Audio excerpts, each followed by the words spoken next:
महापुरानं बेहाल मराठवाड्याला पुन्हा जोरदार तडाखा बसलेला आहे। 3800 गावांना पावसानं झोडपून काढलेलं आहे। 7 जिल्ह्यांमधील 185 महसूल मंडळांमध्ये अतिवृष्टी झालेली आहे। संभाजीनगर आणि बीड जिल्ह्याला सर्वाधिक फटका बसल्याचं दिसतंय। 15 दिवसांमध्ये मराठवाड्यात पावसाचा 60% अतिरेक झालेला आहे। आजही 6 जिल्ह्यांसाठी पावसाचा ऑरेंज अलर्ट देण्यात आलाय। महापुरानं बेहाल मराठवाड्याला पुन्हा पावसानं जोरदार तडाखा दिलाय। 7 जिल्ह्यांमधील 185 महसूल मंडळांमध्ये अतिवृष्टीची नोंद झालेली आहे। मुसळधारेचा सर्वाधिक फटका संभाजीनगर आणि बीड जिल्ह्याला बसलाय। संपूर्ण संभाजीनगर जिल्ह्यामध्ये पावसानं हाहाकार माजवलाय। ग्रामीण भागातील सर्व शेती पाण्यामध्ये गेलेली आहे। गेल्या काही दिवसांपासून सुरू असलेल्या जलप्रलयामुळे सर्व पिकं कुजलेली आहेत। बळीराजाचं आयुष्य उद्ध्वस्त झालंय। या महासंकटातून बळीराजाला सावरण्यासाठी सरकारनं ओला दुष्काळ जाहीर करून मोठा पॅकेज जाहीर करण्याची आवश्यकता आहे।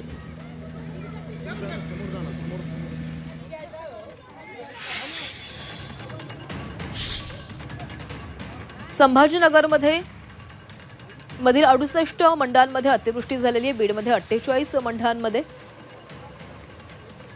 जालन्यामधील 25 मंडळांमध्ये अतिवृष्टी झालेली आहे। परभणीतील 10 महसूल मंडळांमध्ये अतिवृष्टी झाली। हिंगोलीतील 11 महसूल मंडळांना पावसानं झोडपून काढलेलं आहे।